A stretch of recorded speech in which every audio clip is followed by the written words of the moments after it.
The arrow struck the wagon frame 2 inches from Isaac Warren's ear, and the woman who fired it was already knocking a second one before he could draw breath. She stood on a boulder at the edge of the mountain trail, green-skinned and furious, her dark hair pulled back in a warrior's knot, her amber eyes fixed on him with the cold precision of someone who had already decided how this would end. She wore fitted warrior's leathers the color of midnight, a close-laced bodice over a sleeveless undergown, the leather cinched tight at her waist and flaring into armored riding breeches tucked into knee-high boots. A cord of copper beads circled her throat. She was magnificent, and she was absolutely going to shoot him. "Halt the wagons," Isaac said to no one in particular, because everyone had already halted. There were 11 wagons in his train, 43 settlers from the lowland port towns hoping to reach the highland plateaus before the first snow, and every single one of them was staring at the orc woman on the boulder and trying very hard not to breathe loudly. "You are on Bloodhorn land," the woman said. Her voice was low and carrying, shaped for commands, accented with the rolled consonants of the Highland clans. "You were warned at the valley gate." Isaac climbed down from his driver's bench slowly, keeping his hands visible. He was 31, broad-shouldered but not especially tall, with calloused hands and a face that the sun had turned the color of old oak. He had been leading wagon trains through difficult country for 8 years, and he had learned that you could get through almost any situation if you stayed calm and kept talking. "We were warned," he said, "that the Bloodhorn clan had closed the mountain road. We took a secondary path. If this is also Bloodhorn land, then I apologize. We'll need to negotiate a crossing fee."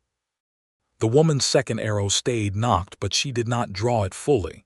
"You do not negotiate with me. You turn around." Turning 11 wagons around on a mountain trail with a 30-foot drop on the left side is going to cost me 2 wagons and possibly 2 settlers. I would rather not. Isaac took a step forward. "My name is Isaac Warren. I am the wagon-master of this train. Who are you?" Something shifted in her expression. Not softness, more like recalibration. She was evaluating him, and he got the feeling that wagon-masters did not usually introduce themselves to her. "Bagrak Bloodhorn," she said. "Shield daughter of chieftain Bagrak Bloodhorn, and you are trespassing in a closed territory during a blood oath period." Isaac did not know what a blood oath period was specifically, but the 2 words that concerned him most were blood and oath. "What does the blood oath period require of trespassers?" "Captivity," she said, "until the oath is discharged or the chieftain releases them." Behind him, one of the settlers, a man named Paul Dagger, who had been Isaac's self-appointed neighbor and second-guesser since the lowland docks, said loudly, "She cannot just take us captive. That is unlawful." "Paul," Isaac said without turning around, "please stop talking." Bagrak Bloodhorn's amber eyes flicked to the source of the voice and then back to Isaac. "1 representative. That is the law of blood oath. 1 person from the trespassing party comes with me to the hold. The rest may camp at the valley gate until the chieftain decides." Isaac breathed out through his nose. "And if I send a representative and the chieftain decides against us, then you turn around without the representative." "That is not going to work for me," he said. "It was not offered as a negotiation." "Everything is a negotiation," Isaac said. "But I take your meaning. I will come with you. I am the wagon-master. It is my responsibility." He could hear Paul Dagger behind him already preparing objections, and he turned around long enough to hand his reins to his driver, a quiet woman named Sira who had been with him for 4 seasons and who did not require explanations. He told her to camp the wagons at the last wide spot on the trail and not to let anyone do anything that could be interpreted as aggressive. Then he turned back to Bagrak Bloodhorn. "Lead the way," he said. She looked at him for a long moment, as if deciding whether he was stupid or genuinely unafraid. Then she lowered the arrow from her bow. The path she took was nothing he would have found on his own, a goat track that switched back up the cliff face, narrow and wind-scoured, with the fjord visible far below as a strip of cold silver light between the mountain walls. Isaac climbed without complaint and watched the way she moved, fast, certain, like someone who had walked this path 10,000 times. She did not look back at him, which he thought was interesting. Either she was certain he could keep up, or she was not worried about him running. He was not going to run. He had 43 settlers waiting on that trail, and a contract to deliver them before the snow closed the high passes. He needed the Bloodhorn clan's permission to cross their land, and the only way to get it was to reach the person who could give it. The clan hold was not what he had expected. He had imagined something crude, a war camp of tents perhaps, or a palisade of sharpened stakes. What he found instead, as the path crested the ridge, was a community that took his breath away. Longhouses stretched along a great ledge above the fjord, their turf roofs soft with late autumn grass, their walls built from stone and dark timber so old it had turned the color of iron. Smoke rose from a dozen chimney holes. Between the longhouses, children ran. Dogs barked. Somewhere a forge rang. The cliff behind the hold rose another 100 feet, raw granite streaked with ice, and the fjord below it plunged down and down to water that even at this distance looked black and cold and impossibly deep. Bagrak did not pause to let him look. She led him through the hold at a pace that ensured everyone saw her and saw him behind her. He felt the eyes, not all of them hostile, but none of them welcoming. An orc woman near a cooking fire said something sharp in the Bloodhorn dialect, and Bagrak answered it in 2 words that Isaac could not understand, but the tone was clearly, "Enough." The chieftain's longhouse was the longest and the oldest, set back against the cliff with carved wooden beasts over its doorway. Bagrak pushed inside without announcement. Isaac ducked under the lintel and followed. Chieftain Bagrak Bloodhorn was older than Isaac expected, a massive orc man whose fighting days had clearly been decades ago, with a long silver braid and hands that had been broken and reset so many times they looked like carved rock. He sat at a fire pit in the center of the longhouse and did not stand when they entered. He listened to Bagrak's report without expression, and then turned his eyes, which were the same amber color as his daughter's, to Isaac. "Wagon-master," Bagrak said in decent common tongue, "you know what a blood oath is." "I know enough," Isaac said. "Someone in your clan is owed a debt or owes one, and until it is settled no outsiders can move freely through the territory." Bagrak nodded. "The Redthorn clan, 15 years ago they took lives from this hold. The debt was never paid. My daughter tracked their war chief to the lowlands and brought him back. The ceremony of settlement begins in 3 days. Until it ends, no one passes." Isaac kept his expression neutral, though his mind was calculating rapidly. 3 days he could not afford.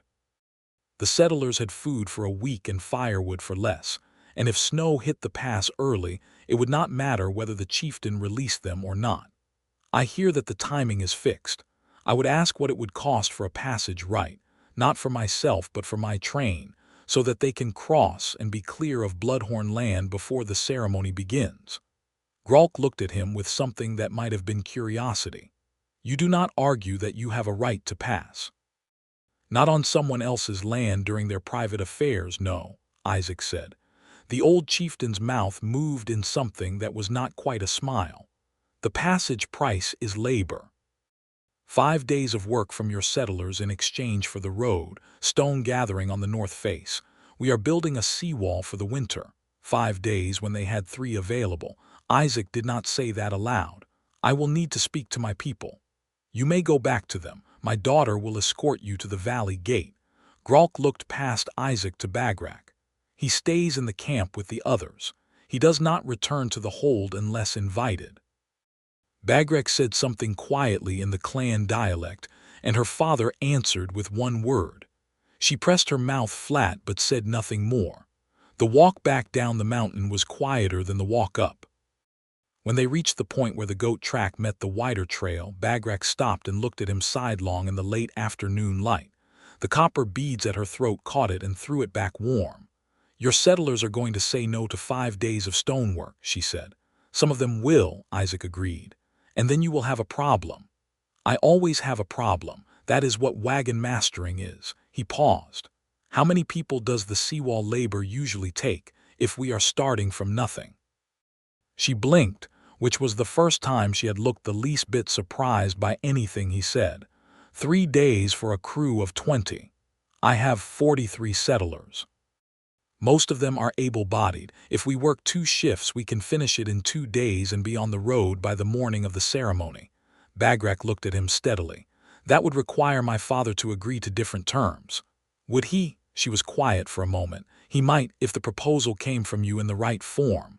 What is the right form? Come back tomorrow, she said. Come alone, I will think about it. He looked at her. She looked at him. The fjord was a long way below them, and the wind off the water was cold and smelled of pine and stone, and Isaac thought, quite involuntarily, that she was one of the most striking people he had ever seen. "All right," he said. He came back the next morning alone just as the early light was touching the ridge. He expected to wait. Instead, Bagrak was already at the path's foot, 2 cups of something steaming in her hands, and she held one out to him without a word. He took it. It was a bitter herb tea, warming and sharp, and he drank it while the mist moved through the fjord below them. "You really came," she said, and he could not quite read her tone. "I said I would. Most people who say they will do things do not do them." "That has not been my experience," Isaac said. "But then, I only say I will do things when I intend to do them." She looked out over the fjord. In the early light her profile was composed and a little severe, and he noticed again the clean, proud lines of her face, the strong jaw, the slightly arched lower tusks that curved up like polished bone, the dark slash of her brows. She was, he thought, someone who had learned to carry herself as if the world's judgment was completely irrelevant to her, and he suspected that had required considerable practice. "My father will agree to 2-day labor," she said, "but he adds one condition." "What condition?" "The wagon-master remains at the hold as a guest, not a captive, but not free to leave until the work is complete and the ceremony is finished. As surety." Isaac thought about that. It was not so different from what had been offered the day before, except now it was a guest rather than a captive, which was a meaningful distinction in clan law. "I can manage that, but I need to be able to send messages to my train." "I will carry them." He looked at her. "You personally," she met his gaze steadily.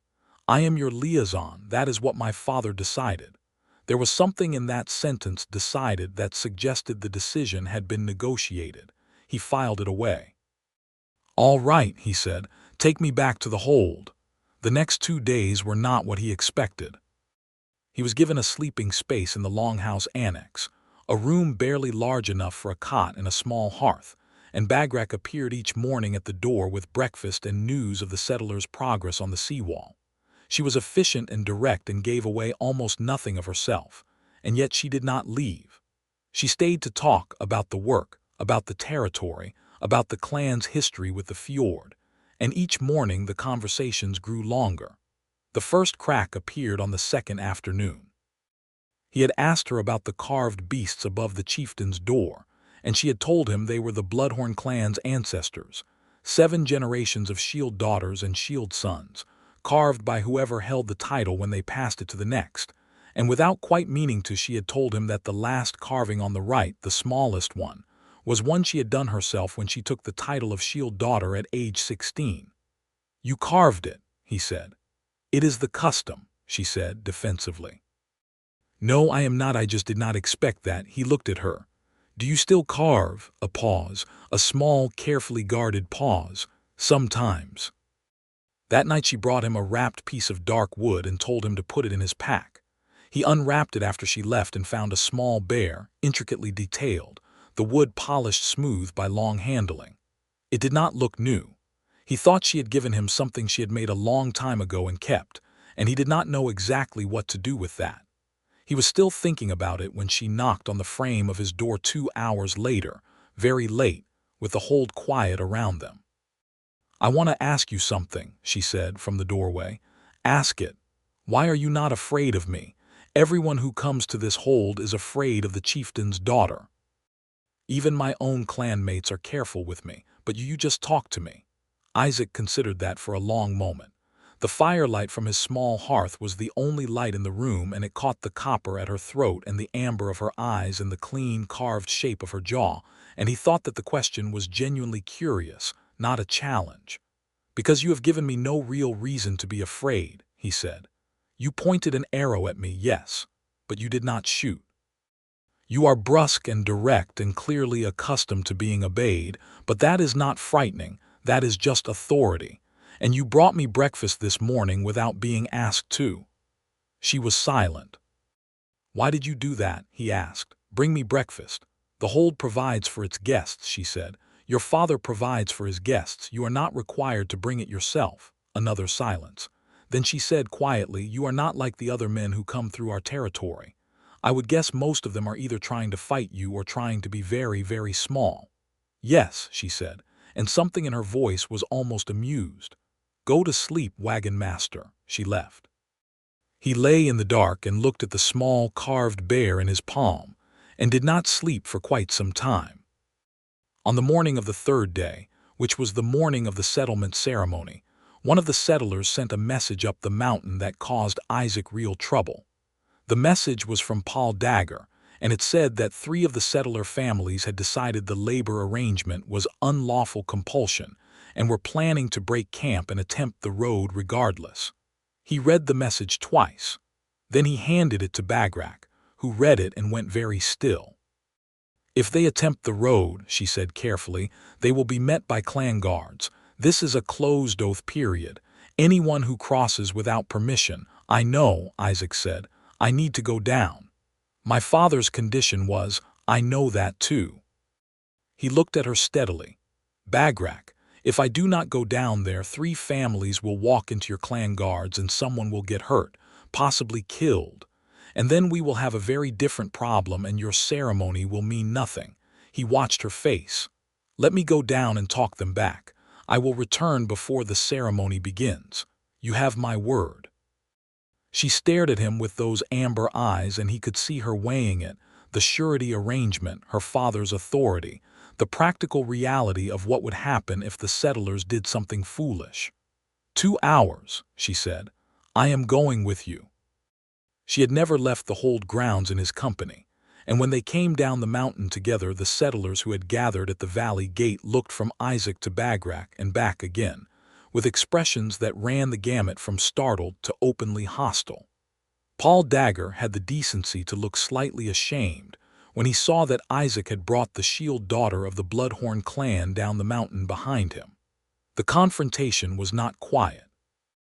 Paul argued about clan law and common road rights and compulsion and labor agreements, and 2 of the settler wives stood behind him nodding, and Isaac stood in the middle of the road with Bagrak 4 steps behind him, far enough back that he was clearly leading this, close enough that her presence was absolutely felt, and he talked, steadily and without anger, about what would actually happen if they pushed through. He had been doing this for 8 years. He knew how to find the thing a frightened, frustrated person actually needed to hear and say it without making them feel small. He told them about the seawall, that it was nearly finished, that 3 more families' worth of hands for an afternoon would complete it, that by tonight the chieftain would release the road. He told them that the arrangement was not compulsion, that he had chosen it, that he had given his word for the train. "You gave your word for us without asking us," Paul said. "That is what wagon masters do," Isaac said. "I am responsible for this train. That means I make the calls you cannot, because you do not have the information I have. You trusted me from the lowland docks to the highland plateaus, trust me for 2 more days." The silence that followed that was long. Then slowly, Paul sat down on a wagon step and said nothing more, which was as close to agreement as Paul ever got. Isaac turned back toward Bagrak. She was watching him with an expression he had not seen on her face before, something open and unguarded, almost wondering. "Nicely done," she said quietly as he came even with her. "The stonework is almost done," he said. "Honestly, Paul should be thanking you. That seawall is going to be a fine piece of construction." Something that was unmistakably a smile crossed her face, just briefly, just a flicker. But it was the most unguarded thing he had seen from her, and he felt it in his chest like a struck chord. They went back up the mountain together, and this time she walked beside him rather than ahead. The settlement ceremony was held at dusk, in the open space between the longest of the longhouses and the cliff edge, where the fjord dropped away into shadow. The whole clan gathered, perhaps 200 people, which was more than Isaac had estimated, wrapped in furs and carrying torches.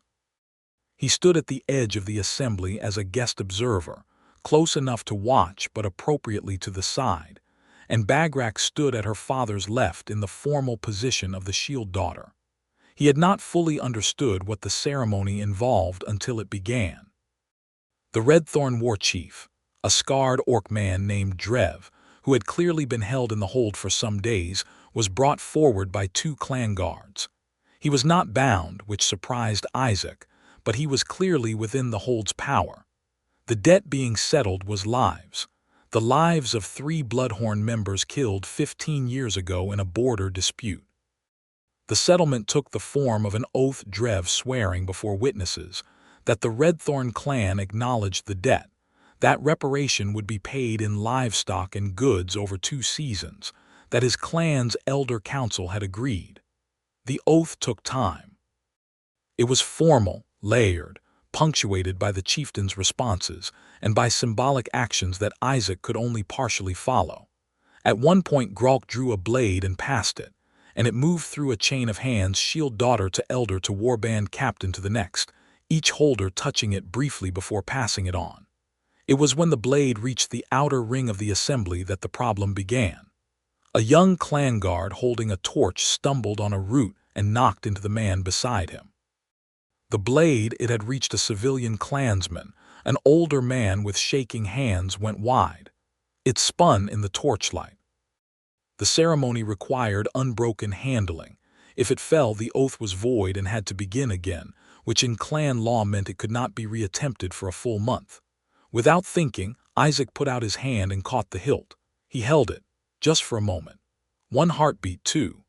The old clansman with the shaking hands took it back from him with startled eyes and passed it on, and the ceremony continued without interruption. Bagrak was staring at him from across the crowd. Her face was completely unreadable. After the ceremony, when the torches were burning down and the clan was beginning to disperse toward the longhouses, his neighbor at the edge of the crowd, a wiry, sun-browned old man named Coran, who served as one of the hold's elder advisors and who had appointed himself Isaac's informal guide to clan customs, leaned over to him and said, quite casually, "You know what that means?" "Catching the blade," Isaac said. "Holding it during the ceremony," Coran said. "That is not it is not holding a blade at a ceremony. The blade during the oath ceremony is the chieftain's trust blade. Only the chieftain, the shield daughter, and a sworn partner of the shield daughter hold it during the rite. No one else is permitted to touch it." Isaac looked at him. "I caught it before it fell, that was all." "Yes," Coran said, "and she let you. She was watching. She could have reached it first or called out to let it fall and void the oath. She did not. She let you catch it." The old man's eyes were shrewd and not unkind. "Among the Bloodhorn clan, that means the shield daughter has named her partner. It is a vow, wagon-master, as binding as an oath spoken aloud." Isaac stood very still for a moment. The torchlight moved over the clearing and the fjord wind came up cold from below the cliff, and across the thinning crowd he could see Bagrak standing still and watching him. "Does she know?" he said. "Does she know that you did not understand the custom?" "Almost certainly." Coran's voice was dry. "The question is whether she intended it." Isaac looked at Bagrak. She was 20 paces away and the crowd was moving between them like water. She met his gaze and did not look away. She had intended it. He walked toward her.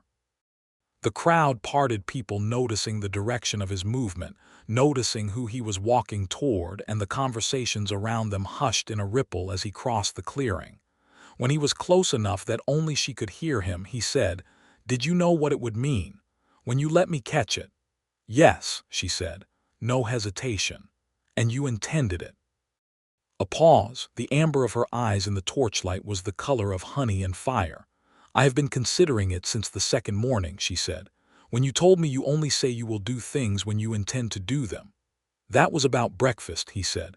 "No," she said, "it was not." He held her gaze. His heart was doing something complicated and rapid.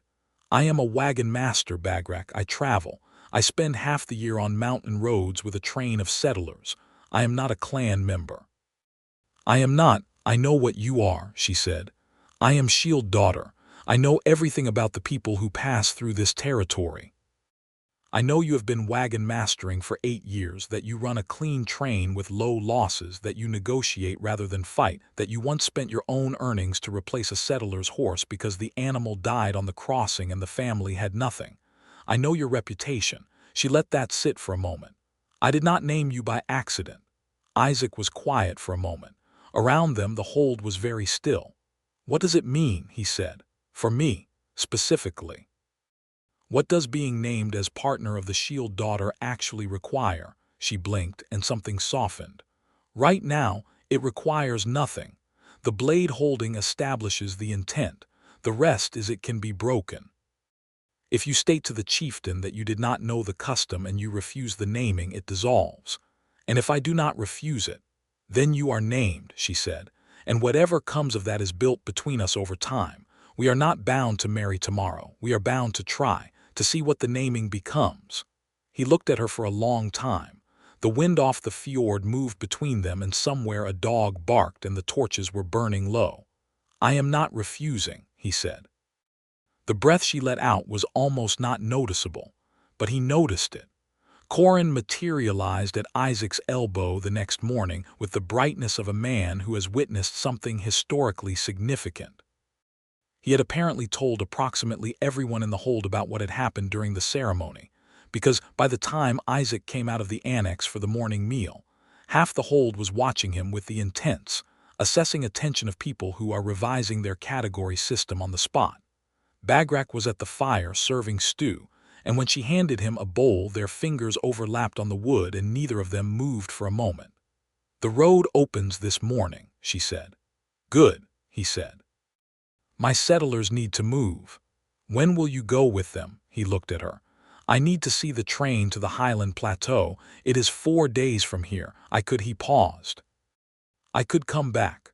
Her jaw tightened almost imperceptibly. "You do not have to." "I know I do not have to," he said. "I am asking if you would want me to." She looked at him with those clear amber eyes that gave nothing away unless you had learned over the past 3 days exactly where to look for what they were hiding. "Yes," she said. "Then I will come back," he said. He delivered the settlers to the highland plateau in 4 days, moving the train hard through the brightening mountain weather, and handed off to the plateau trading post with his usual efficiency. He turned his horse around the same afternoon. He rode back alone, which was not wise in this country, and Coran met him at the valley gate with an expression of profound satisfaction. "She has been watching the path every morning," the old man said. "I do not need to know that," Isaac said. "Yes, you do," Coran said cheerfully. Bagrak met him in the hold's yard and looked him over as if checking for damage. "You made good time," she said. "I came fast," he said simply. Something moved in her face. She turned and led him inside, and he followed. What followed was a month that redrew the map of Isaac's life.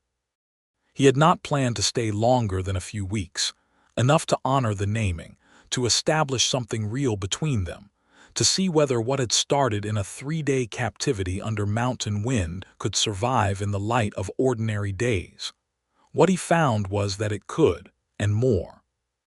That Bagrak in ordinary days was different from Bagrak on official business. She was still direct, still fierce, still the kind of woman who would end an argument by simply being right, but she was also unexpectedly precise in her enthusiasms. She knew the fjord below the hold in extraordinary detail. Every current, every seasonal fish run, every place where the cliff offered a handhold for climbing.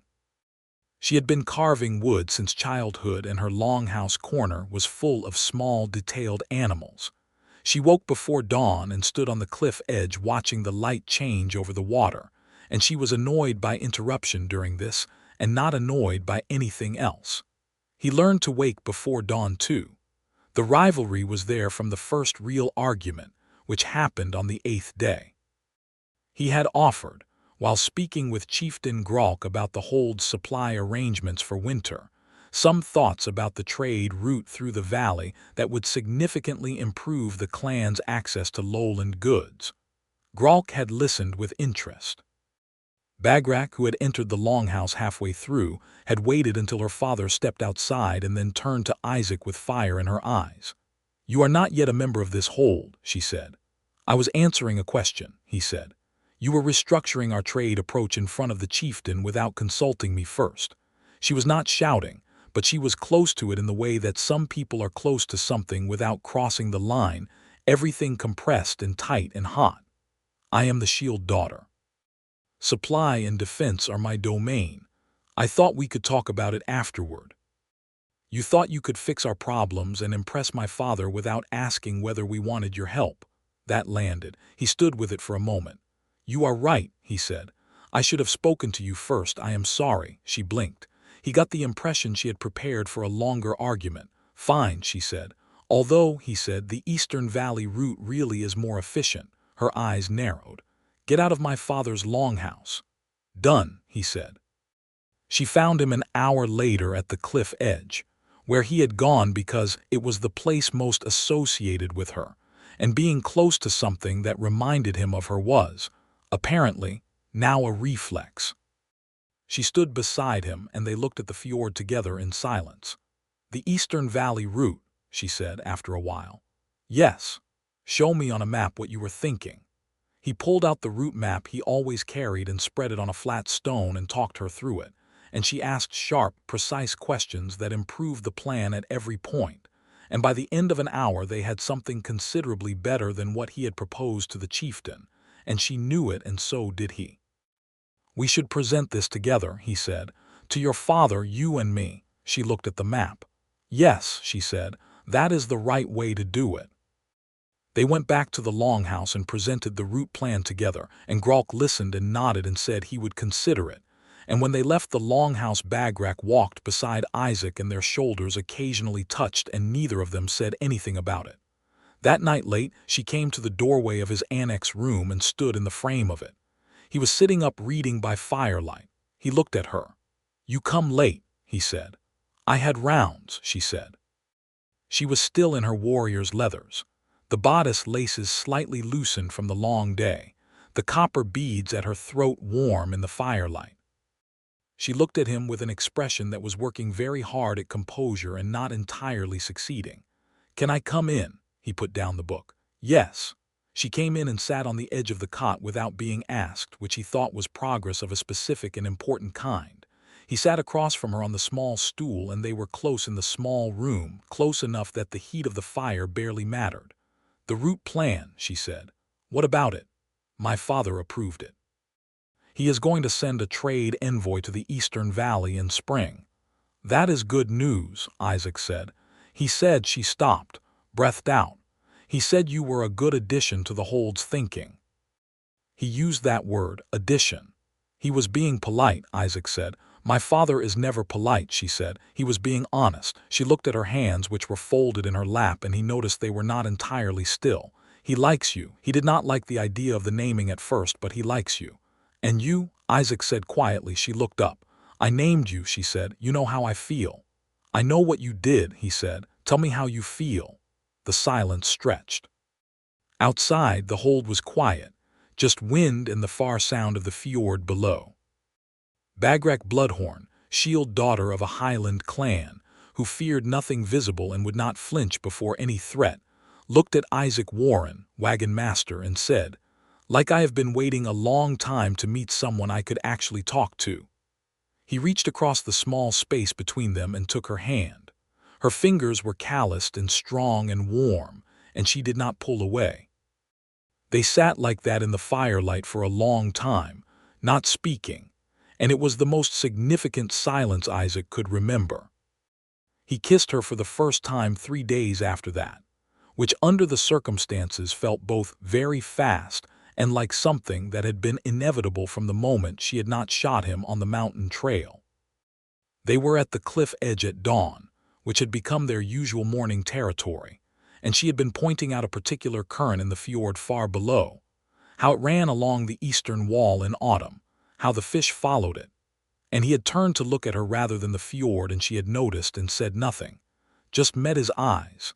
And he had kissed her carefully once, and she had kissed him back with considerably less caution than he had used, and he thought that was exactly right for both of them. When they separated, she looked at him with something in her amber eyes that was satisfaction and warmth and a thread of ferocity that did not belong in any other context, and she said, "You took a long time." "I was being respectful," he said.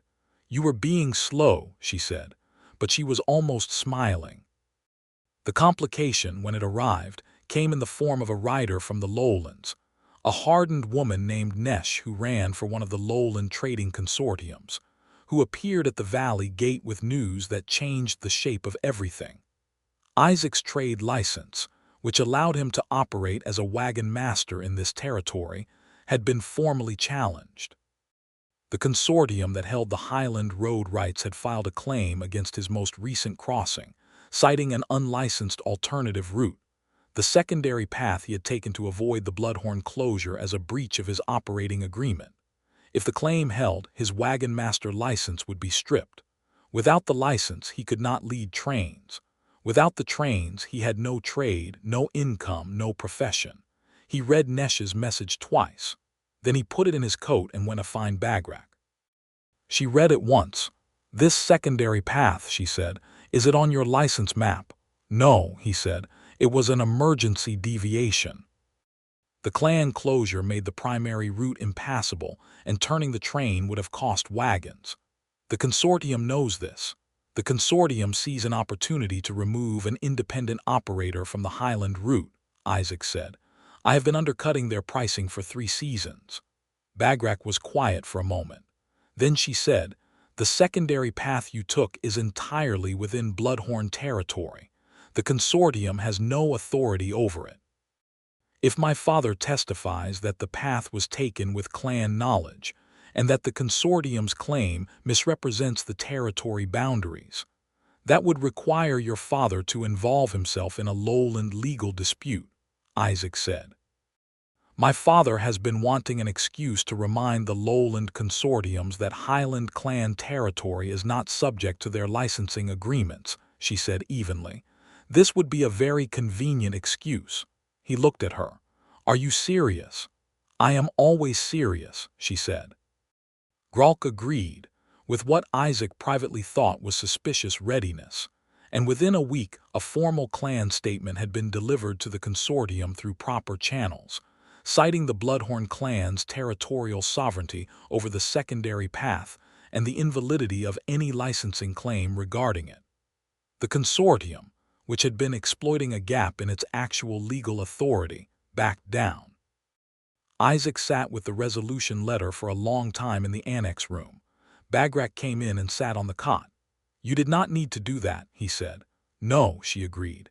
"Your father did not need to expose the clan's position on territorial sovereignty to a lowland legal dispute to save a wagon-master's license." "No," she said again. "So why Isaac?" she said, and his name in her voice was still new enough that it stopped his thoughts clean. "You are named.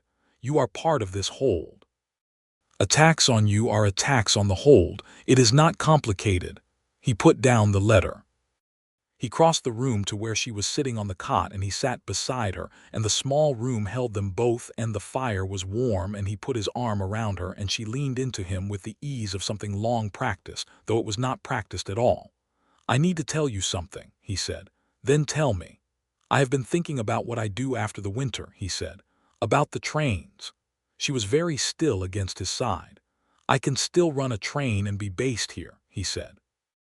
"The Highland route works just as well with the hold as a departure point as with the lowland docks. Better, actually. And I can—" He stopped. "I'm trying to say that I do not want to leave and not come back. I'm trying to say I want to actually build something here."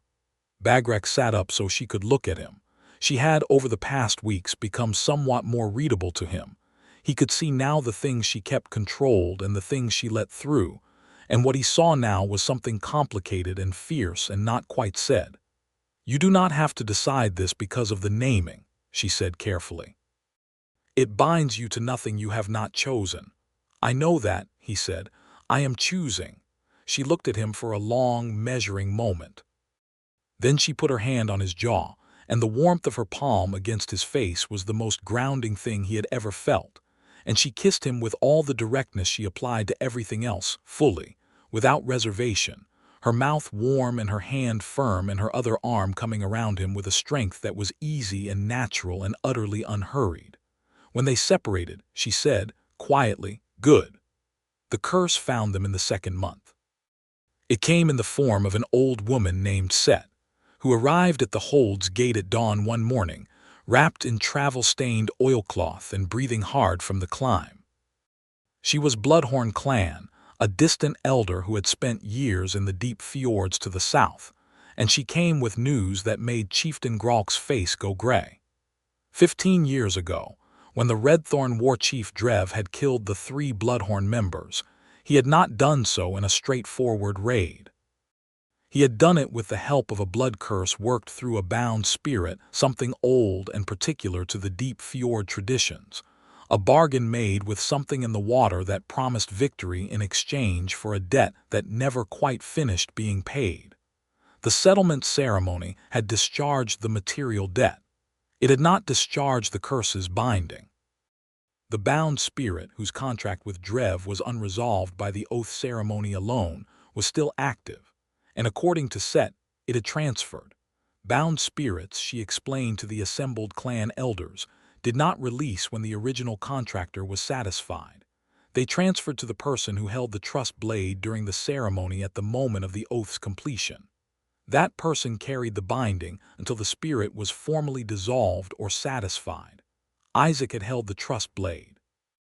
He was in the chieftain's longhouse when Gralk told him, and the old man's face was not the face of a chieftain managing a diplomatic complication. It was the face of a father. "What does the binding do?" Isaac said. "It calls misfortune," Set said. "Slow at first, bad weather for a man at sea, a bridge that breaks under him, sickness in his livestock, it worsens over time." She paused. "In the final stage it calls something older than misfortune, something that follows." "How do you dissolve it?" Isaac said. "There is a way," Set said.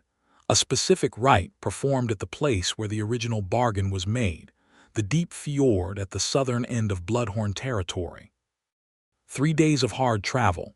And Drev," Isaac said, "the original contractor, is he still here?" A pause. "He left the Hold after the ceremony 2 days ago."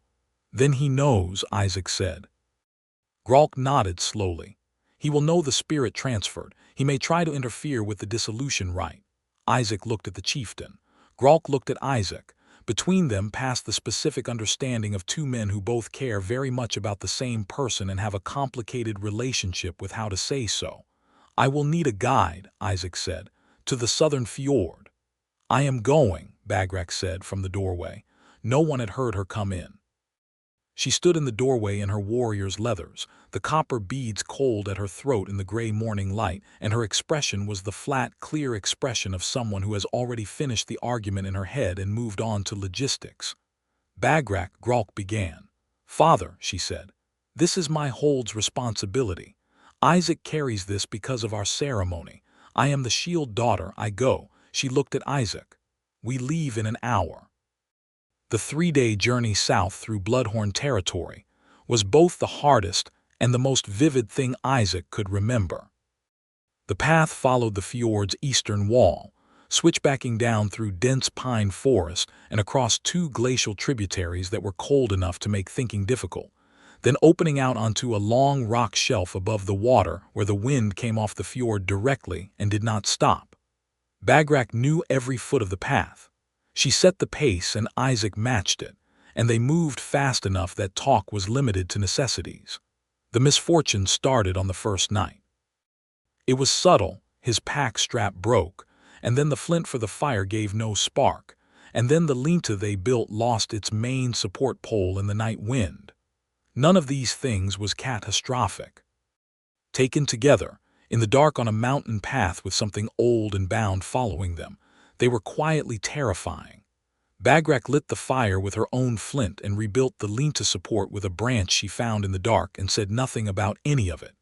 He watched her work in the firelight and thought that she was the most competent person he had ever been cold and afraid beside, and that somehow made the being cold and afraid considerably more bearable. On the second day, Drev found them. He came with 2 Redthorn warriors along the ridge above the path, and Isaac saw the shadow of them against the sky before they heard anything, which gave him exactly enough time to pull Bagrak behind a rock outcropping and press his back to the stone. 3 of them, he said quietly. I counted 2 on the ridge and 1 below the trail, she said. He had missed the one below the trail. What do they want? If the spirit dissolves, Drev loses his protection. The bound spirit protects the original contractor as long as it persists, even in transfer. He does not want us to reach the southern fjord. Of course he does not, Isaac said. She had her bow in hand. He had a long knife and a short sword which he was reasonably competent with from years of trail work. He looked at her and she looked at him. 3 to 2 is manageable, she said. I will take the 2 on the ridge. The one below the trail is mine, he said. Do not get killed, she said. Likewise, he said. What followed was brief and very loud and conclusive. Bagrak put 2 arrows in the ridgeline with such speed and precision that both Redthorn warriors dropped behind cover and did not come back up, and Isaac went down the slope to the trail below and found the 3rd man and had a sharp, unpleasant 3 minutes that ended with the Redthorn warrior sitting against a rock holding his shoulder and Isaac holding the man's sword. Go back to your war chief, Isaac said, breathing hard. Tell him it did not work. The man went. The ridge was quiet. Bagrak descended from the outcropping with her bow still up, and when she reached Isaac she looked him over with the same swift assessing look she had given him when he came back from the settler delivery, checking for damage. He had a cut on his forearm, shallow, which she bound with a strip of cloth from her pack with quick, precise motions that did not disguise the fact that her hands had a faint tremor. You were worried, he said. I am not, she stopped. Looked at him with the expression that was her version of caught. Yes, I was worried. He caught her hands, held them. I am all right. She looked down at their joined hands and then up at him. I know, she said. I know you are all right. She leaned her forehead against his temple just briefly, just for a moment, a touch that was both fierce and exhausted. I know you are all right, she said again, quieter. He turned his head and kissed her temple, her cheek, and then she turned her face and they were close and warm in the cold mountain air, and he held her with his uninjured arm and her hands fisted in his coat, and they stood there until both of their breathing had come back to steady. The southern fjord, she said when she stepped back. Yes, he said. They reached it by late afternoon of the 3rd day, a place where the fjord narrowed between 2 walls of dark granite, so deep and still that the water looked more like black glass than water. The rite that Set had described required a witness speaking at the water's edge, an unraveling of the original bargain's terms by someone who held the spirit's current binding, spoken at the place of the original making. Set had given Isaac the words. They were in the deep fjord dialect, old and layered, and he had spent the past 2 nights memorizing them by firelight while Bagrak watched and corrected his pronunciation with the patient precision of someone who actually cares whether you get it right. He stood at the edge of the black water and spoke the words. Bagrak stood behind him, close enough that he could feel her warmth against his back, and the sound of his voice went out over the still water, and the words did what words in old languages sometimes do in places like this. They landed. He felt it leave. There was no better way to describe it, a heaviness he had not quite recognized as present until it was gone, a faint, persistent weight around his chest that lifted like a coat being taken off. The water shifted, even in the still air, a small ripple moving outward from the bank, and then settled. It is done, Bagrak said behind him. He turned. She was standing in the evening light with her hands loose at her sides and her amber eyes clear. And behind her the fjord walls rose against a sky going orange and violet at the edges. And she was the most beautiful thing he had ever seen. And he was so glad to be standing on this bank in this light with her that it was almost painful. Let us go home, he said. Her expression at that word home was something he knew he would remember for the rest of his life. They came back to the hold 4 days later. Gralk met them in the yard, and the relief in the old chieftain's face was unguarded and complete, and he clasped Isaac's arm the way one warrior clasps another, which was a thing Isaac had not expected and which moved him more than he could have explained. The weeks that followed were good in the way that things can only be good when you have just been genuinely frightened. The hold opened itself to Isaac in gradual steps. He was included in council discussions, not as a decision-maker, but as someone whose opinion was sought, and the distinction mattered and was respected. He spent mornings at the cliff edge with Bagrak. He spent afternoons in conversation with Coran, who was a trove of clan history that Isaac found genuinely fascinating, or in the hold's small forge, where one of the smiths had discovered Isaac knew enough basic metalwork to be useful. He sent letters south through the hold's trade contacts, reorganizing his wagon-master arrangements so that the highland route could be based here, and received letters back that indicated 3 wagon train contracts for the following spring. He and Bagrak fought again, over the Eastern Valley route implementation, which she thought should wait for better weather and he thought should begin immediately. And the argument was sharp and pointed, and went on for 2 days before they both examined the actual evidence, and realized she was right about the timing, and he was right about the method, and the only resolution was to combine the approaches, which they did, and afterward the argument felt more like collaboration than conflict. He kissed her in the forge doorway one afternoon because she was explaining something with a look of absolute focus on her face, and he could not help it, and she made a small, startled sound, and then kissed him back and then pulled away and said, "I was in the middle of a sentence," and he said, "I know," and she glared at him and went back to her explanation, though she was not quite glaring anymore. The hold celebrated the close of the trade season with a feast, and at the feast the chieftain's long table had a new configuration.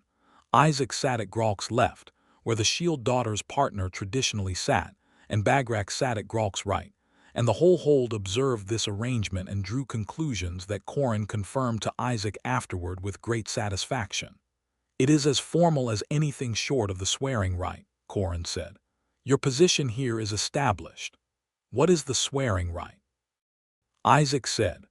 Coran looked at him with the careful patience of someone addressing a person who is simultaneously intelligent and entirely ignorant of the relevant customs. "It is the formal ceremony in which a named partner swears to the hold and the shield daughter accepts the swearing. It is marriage, wagon-master, in Bloodhorn custom." "I see," Isaac said. "Has she spoken to you about it?" "No," Isaac said. "Has you spoken to her about it?" "Not yet," Isaac said. Coran finished his cup of something strong. "You are both going to be very old before anything happens," he observed. What actually happened was not what Isaac planned. He had been thinking about how to raise the subject carefully, and Bagrak apparently had not been thinking about careful at all, because 2 mornings later at the cliff edge, while the fjord was silver with early light, she said without preamble, "The swearing rite, would you?" He turned to look at her. She was looking at the fjord. "That is not a full sentence," he said. "Would you?" she said again. If it were, would you want that?" He turned fully toward her. She was still looking at the fjord, her jaw set and her hands loose at her sides, and everything in her posture projecting calm that he knew by now was not calm at all. "Bagrak," he said, "look at me." She looked at him. "Are you asking me to marry you?" he said. "I am asking if you would want to," she said. "If I asked." "Then ask." The wind off the fjord moved through the thin autumn air. Below them the water caught the first angle of the sun. She looked at him with her amber eyes and said, "Isaac Warren, I am asking." He took her face in his hands, which seemed like the only reasonable response, and he said, "Yes, obviously yes. Completely yes." And she let out a breath that sounded like she had been holding it for some time, and she put her hands over his hands and he kissed her, warm and long and thorough, in the morning light above the fjord. "There is one thing," she said when they separated. "What thing?" "The holding of the trust blade at the ceremony." She met his eyes steadily. "You know now what it meant." "I know," he said. "If we do the swearing right," she said, "the blade will pass again, and this time I will pass it to you deliberately. Everyone in the hold will see it. It will mean, I know what it will mean, he said. It will mean the same thing it meant the first time, except this time I am doing it with full understanding. She searched his face. You are sure? Bagrak, he said. I rode back from the plateau in 4 days to get back to you.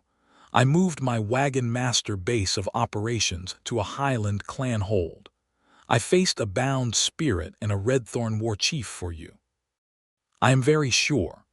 Her expression did something complicated and complete that he did not have words for and suspected he never would, and she stepped into him, and he held her with both arms against the cold of the cliff air, and the fjord was silver and immense below them, and he thought, with a clarity that surprised him, this is where I was going.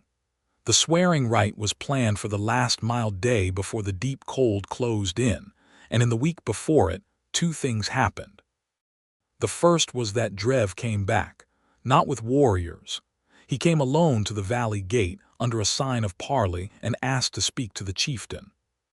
Gralk admitted him to the outer yard, with Bagrak and Isaac present, and Drev older-looking than he had been at the settlement ceremony, drawn around the eyes, said that the dissolution of the bound spirit had affected him too. He had not expected the hold to actually complete the dissolution rite. He had assumed that without the spirit's backing, his own affairs in the south would collapse. Instead, stripped of the bound spirit's complicated protections, he had found his clan more willing to negotiate. He had come to add a secondary acknowledgement to the settlement oath, a personal apology in clan form for what he had done 15 years ago. Gralk was silent for a long time after Drev finished. Bagrak was very still. Isaac stood slightly behind her and said nothing because this was not his moment to speak, and he understood that clearly. Gralk accepted the secondary acknowledgement. He did not offer friendship, and the acceptance was not warm, but it was real, and the debt that had shaped the Bloodhorn hold for 15 years was, at last, fully closed. Drev left before nightfall and did not come back. Bagrak stood in the yard after he was gone, and Isaac stood beside her, and after a long time she said, 3 lives, my aunt and 2 of my cousins. I was 6 years old. He did not say anything.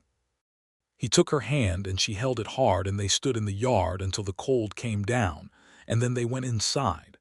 The second thing that happened in the week before the rite was that Paul Dagger arrived. He had no wagon train with him. He had left the highlands and come back on his own horse, following the route Isaac had taken, and arrived at the valley gate in a state of considerable determination. He was allowed to the hold because Isaac requested it, and when Isaac found him in the outer yard, Paul looked both sheepish and braced. I heard about the rite, Paul said.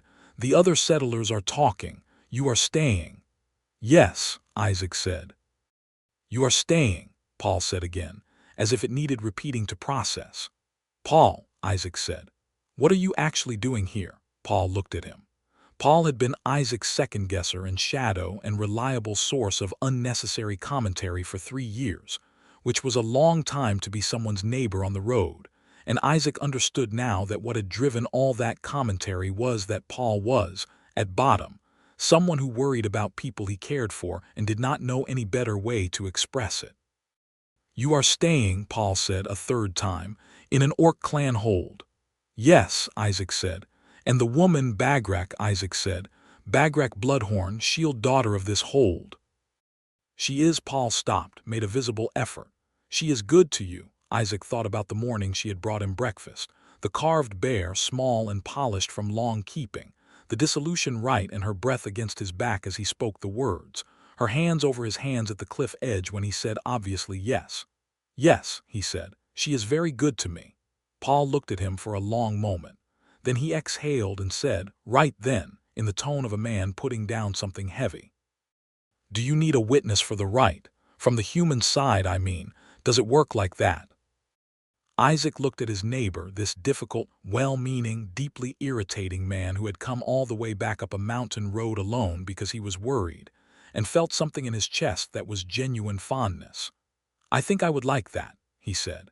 Yes, Paul stayed. The swearing rite was held on a morning of hard, clear weather, the sky a crystalline blue and the fjord below the hold catching the light like hammered silver. The whole clan gathered in the open space between the longhouses and the cliff edge. 200 people or close to it, the elders at the front and the children and dogs at the edges, and torches burning even in daylight because that was the custom. Chieftain Gralk stood at the center with the trussed blade in its sheath. Bagrak stood to his right in her warrior's leathers, the copper beads bright at her throat, her dark hair in the formal warrior's knot.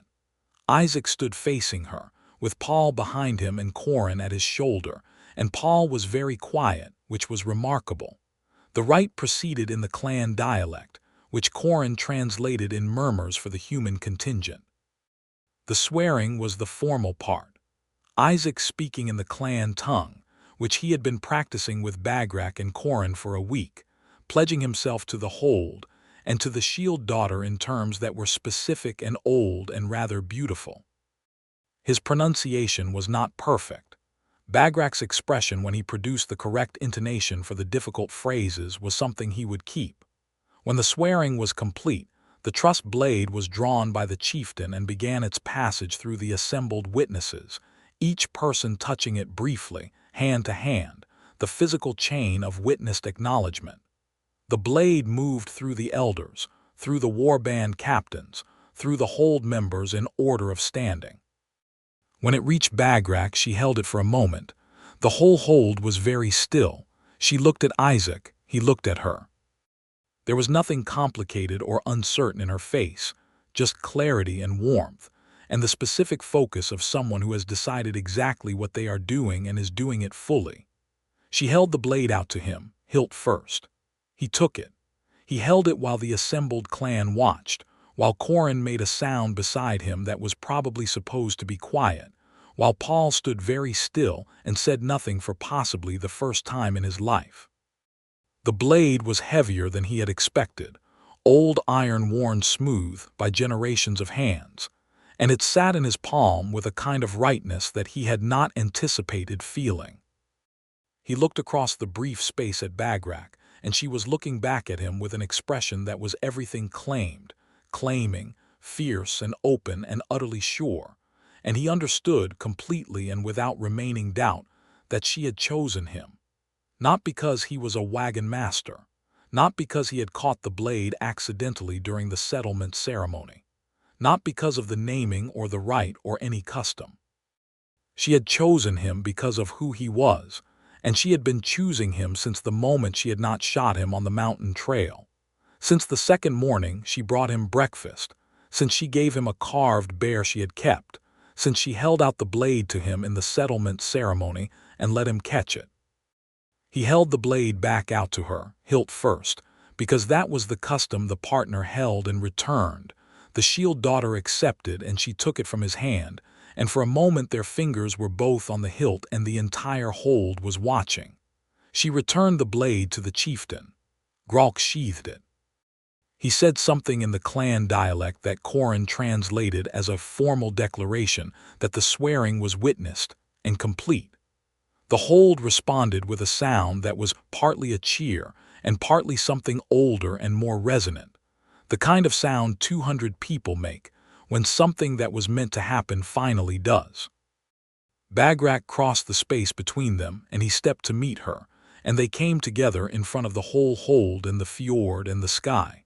And she kissed him with all her habitual directness, and he kissed her back with everything he had, and someone, possibly Paul, made a noise of profound approval.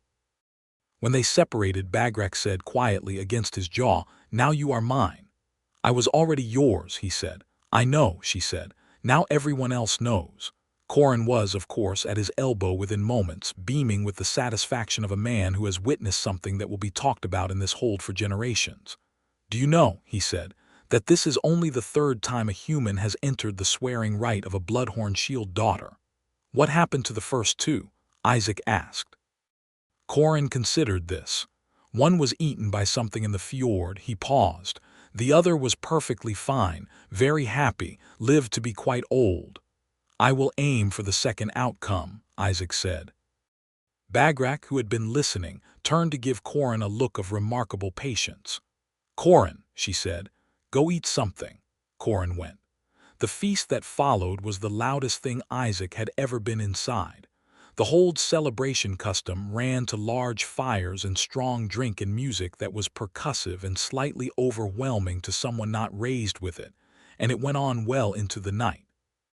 Isaac sat at the long table beside Bagrak and ate and drank, and talked to more people than he had spoken to in the past month combined, and discovered that the Hold's members, now that the formal question of his status was settled, had strong opinions about the Eastern Valley trade route, the quality of lowland ironwork, and whether wagon masters generally understood the mountain weather patterns. He had, genuinely, never felt so surrounded by people who assumed his presence was natural and right, and the strangeness of that, the warmth of it sat in his chest and did not leave. Late in the night, when the fire had burned lower and the music had settled into something quieter, he and Bagrak slipped out of the longhouse and stood at the cliff edge in the cold dark. The fjord below was invisible except for a strip of reflected starlight, impossibly far down. "Are you all right?" she said. "I am very all right," he said. She leaned into his shoulder. He put his arm around her. She was warm and solid and smelled of pine smoke from the feast fire. "The spring trade contracts," she said. "3 of them," he said. "The first departs in the 4th month. I have talked to my father," she said. "I would like to come on the first run." He looked down at her, surprised. "You would leave the Hold for a season," she said. "The spring trade run goes south to the coast. I have never seen the coast." Something in him expanded like a sail taking wind. "You have never. The clan's territory ends at the southern fjord," she said. "I have never had reason to go beyond it. The shield daughter does not leave the Hold's territory without," she stopped, "without someone she trusts to go with." He tightened his arm around her. "You want to see the coast?" "I want to see where you go when you leave," she said. "I want to see the parts of your world that I do not know." He thought about showing her the coast, the harbor towns, the sea roads, the way the light fell differently below the mountains, the salt smell and the broad water, and the thought of sharing those things with her, of watching her take in a world she had not yet seen, was the best thought he had had in some time. "There is a particular harbor town at the southern end of the route," he said. "There is a tavern there that makes a fish stew that will change the way you think about eating." She was quiet for a moment. "I am already committed to this journey," she said. "You do not need to sell it further." "I know," he said. "I just wanted you to know about the stew," she laughed. It was a full, genuine laugh, unguarded in the way she usually was not, and it was the most extraordinary sound he had heard from her, and it ran through him like warm light. He turned and kissed her temple, her cheekbone, the corner of her jaw. She turned her face toward him and they kissed in the dark above the fjord, slow and warm and entirely without urgency, the kind of kiss that is not going anywhere because it is already where it needs to be. "Isaac," she said when they finally stepped back to breathe. "Yes, the carving I gave you," she said, "the bear. I still have it," he said. "It is in my pack. I made it when I was 14, she said. "I used to give things I made to people I wanted to keep close, and then I got older and I stopped because," she paused, "because it always felt like too much, like reaching, so I kept that one instead of giving it away." He reached into his coat. He had moved it from his pack 3 days after she gave it to him, into the inner pocket where it would not get damaged, and wrapped his fingers around the small, smooth bear, held it for a moment. "You gave it to me," he said. "Yes," she said. "On the 2nd day," he said. "You gave it to me on the 2nd day. You were not afraid of me," she said simply, "and you were going to leave and I could not." She stopped, breathed. "I wanted you to take something of mine with you." He looked down at the small carved bear in his palm and then at her, at this woman who was armor and precision and command, and also, underneath all of it, someone who had kept a small carved bear for years because it felt like too much to give it away, and who had finally given it anyway. "I'm not going anywhere you are not," he said. "Not really." She put her hand flat against his chest, over the pocket where the bear had been. "Good," she said, which was what she had said when he told her he was choosing to stay, and which was apparently what she said when she meant everything she had no more elaborate words for. The winter came in hard a week later, which was expected. The road closed with snow, and the hold drew in around its fires and its stores. And Isaac spent the cold months doing the things the hold needed and learning the things he did not yet know, and arguing with Bagrak about supply strategy and stonework methods and the best approach to the northern patrol rotation, and being right about some of it and wrong about a lot of it and learning to tell the difference. Paul had not left with the last clear road.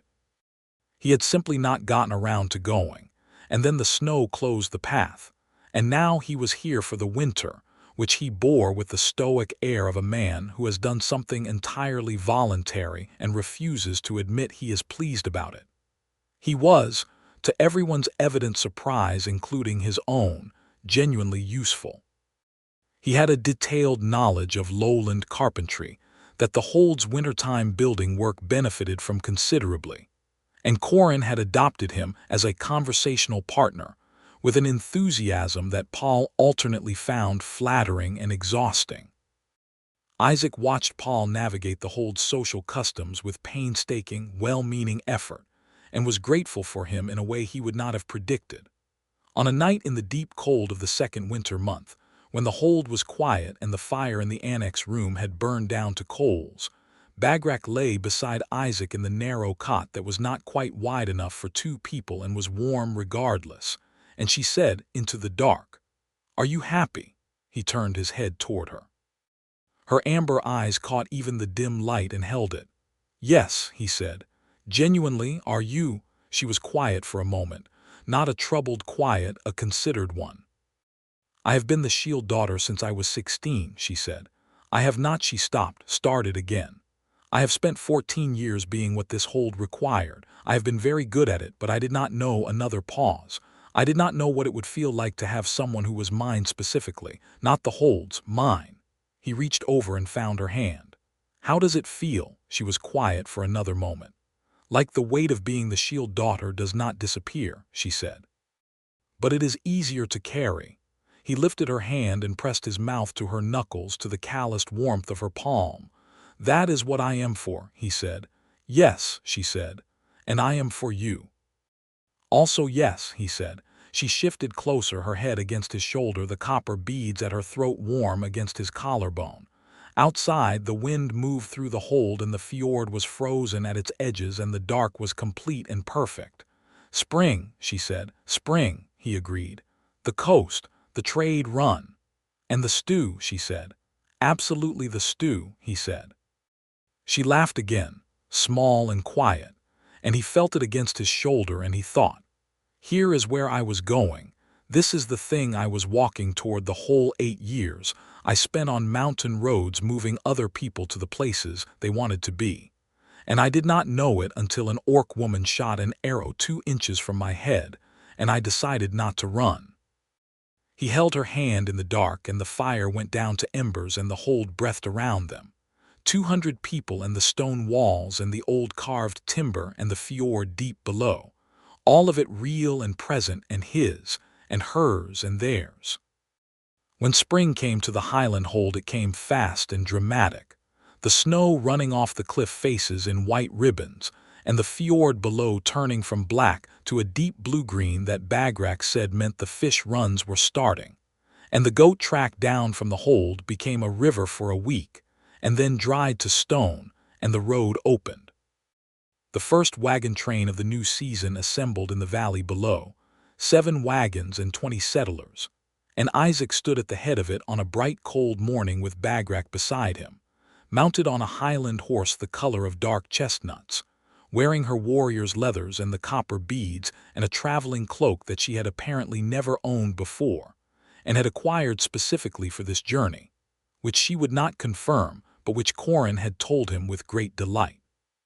Paul stood by the lead wagon with the expression of a man managing to look stoic about being genuinely excited.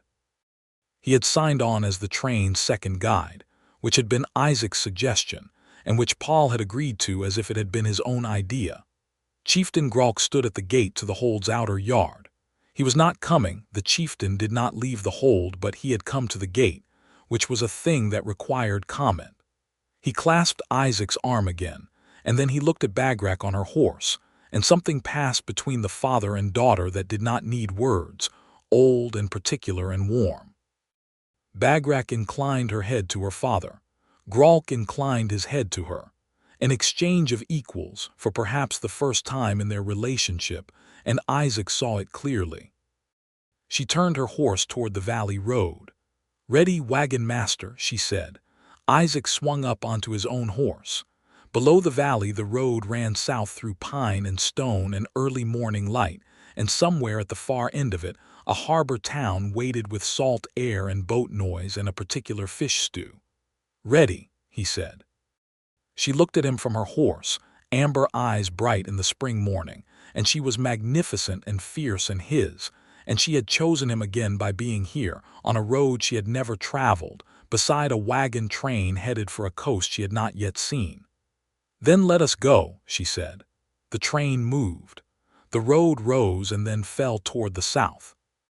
The hold fell behind them, and the mountains opened into distance, and the sky was enormous and clear.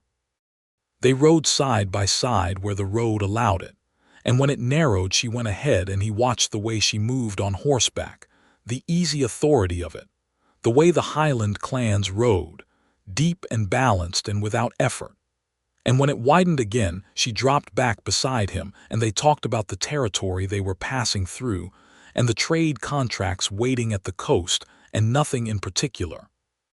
The way people talk when they are comfortable with each other across a silence, and the talking is a pleasure rather than a necessity. 3 days into the journey they reached the southern fjord, the place where the dissolution rite had been performed, where the bound spirit had been released. In the spring light it looked different. The black glass water was blue-gray now, moving in a small wind, and the granite walls above it were streaked with meltwater and new green. Bagrak reined her horse and looked at it for a long moment. "Different in spring," Isaac said. "Yes," she said. He looked at her profile. "Are you all right?" She turned to him. The amber of her eyes in the spring light was warm and clear.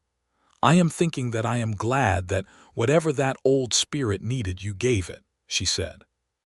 "Because otherwise we would not have come back here like this." He thought about that. "You know," he said, "if you had not let me catch the blade at the settlement ceremony, none of this would have happened." "I know," she said. "You planned it." "Not planned," she said carefully. "Decided. When the blade was passing I was watching you and I decided." "In that moment," he said. "Yes," she said. "Some things are like that." He looked at her. She looked at him. The fjord moved in its spring light below them. "Thank you," he said, "for deciding." She reached across from her horse and took his hand briefly and firmly and squeezed once. Then she released it and clicked her horse forward down the road. He followed. The coast was 6 more days south, and when they finally came over the last ridge and the land fell away to the harbor, the rooftops of the town below, the boats at anchor in the blue water, the smell of salt coming up the hill in the sea wind, Bagrak stopped her horse on the ridge line and sat very still. The harbor was ordinary by the standards of the southern coastal towns. A working harbor, not a grand one, with fishing boats and 2 trading vessels and a long stone quay, and the noise of a waterfront morning carrying on the wind. But Bagrak had never seen the sea. Isaac reined up beside her and said nothing, because nothing needed saying. He watched her watch the water, the way it stretched out beyond the harbor mouth to the horizon, to a place where the sky met something too big to hold in a single glance. And the expression on her face was something he would not have described to anyone because it would have taken too long and he would not have gotten it right. It was pure and open and young in the way that new things make even the fiercest people young, just briefly, just in the moment of first seeing. "There is a lot of it," she said finally. "Yes," he said, "more than the fjord, considerably more." She breathed in the salt air deeply. Then she looked at him with that expression, the one that was satisfaction and warmth and the thread of ferocity, and she said, "The stew." He laughed. "Let us go find it." They brought the wagons down to the harbor town and settled the settlers with the trading post factor, and that evening Isaac took Bagrak to the tavern at the edge of the quay, and they sat at a table by the open window where the harbor smell came in on the evening air, and the stew was brought, and Bagrak ate 3 bowls of it in silence. "Well," he said. She looked at him very seriously. You were right, she said. It changes things. I told you. You were right, she said again, which was a thing she did not say often enough that when she said it, it mattered. They sat at that table as the evening came down over the harbor and the boats lit their lanterns and the town made its night sounds around them, and it was the most ordinary evening Isaac could imagine and the best evening he could remember. On the way back to the Highland hold, the journey was easier. The road was known. The weather held. Bagrak rode with the ease of someone who has already crossed a country once and found it survivable, and she and Paul had developed, over the southern weeks, a working relationship that functioned on mutual exasperation and unexpected efficiency. Isaac watched them argue about the best way to ford the third river crossing, Paul insisting on a shallow approach to the left, Bagrak insisting on a deeper but narrower crossing to the right, and felt something uncomplicated and complete. His life had been, before this, a sequence of departures. He had been good at moving and good at arriving, and not particularly good at staying, and he had not known that staying was something he could learn until he had found a place, and a person, that made staying feel like the thing he had been practicing for. They came back to the Highland hold on a bright afternoon in the early summer, when the turf roofs were soft and green, and the longhouses were warm with late light, and the fjord below was the deep blue-green that meant the fish runs were finishing. Coran was at the gate, beaming. Gralk was in the yard and clasped Isaac's arm and told him, in the shorthand of a man who does not overstate, that the hold had been managed adequately in his absence, and that the Eastern Valley route had already moved its first trade goods and the arrangement was working. Bagrak stood in the middle of the yard and looked at the longhouses and the cliff and the sky she had grown up under, and then she looked at Isaac, and then she turned and walked toward the cliff edge, and he went with her without being asked. They stood above the fjord in the summer light. It was the most familiar view in her world, and he had spent a winter with it, and it was also, now, part of his. We are home, she said. Yes, he said. She turned to face him fully. She put her hands on his chest over his heart, and he put his hands over hers, and she was looking at him with everything she had, the warmth and the fierceness and the depth of someone who does not open easily and has opened fully, and she said, Isaac Warren. Bagrak Bloodhorn, he said. I chose well, she said. He looked at her, this woman who had stood on a boulder with an arrow nocked in full authority to end his travel plans, who had brought him breakfast she was not obligated to bring, who had carved a small bear and kept it for years, and finally given it away, who had held out the trust blade to him in front of her entire clan and meant it, who had ridden south to a coast she had never seen because she wanted to know where he went. And he thought that chosen was the exact right word, and that he was the most chosen man alive. So did I, he said. She kissed him, warm and certain, in the summer light above the fjord that was hers and now his too, and the hold was alive around them, and the road south was there when they wanted it, and none of the distances ahead seemed too long to cross.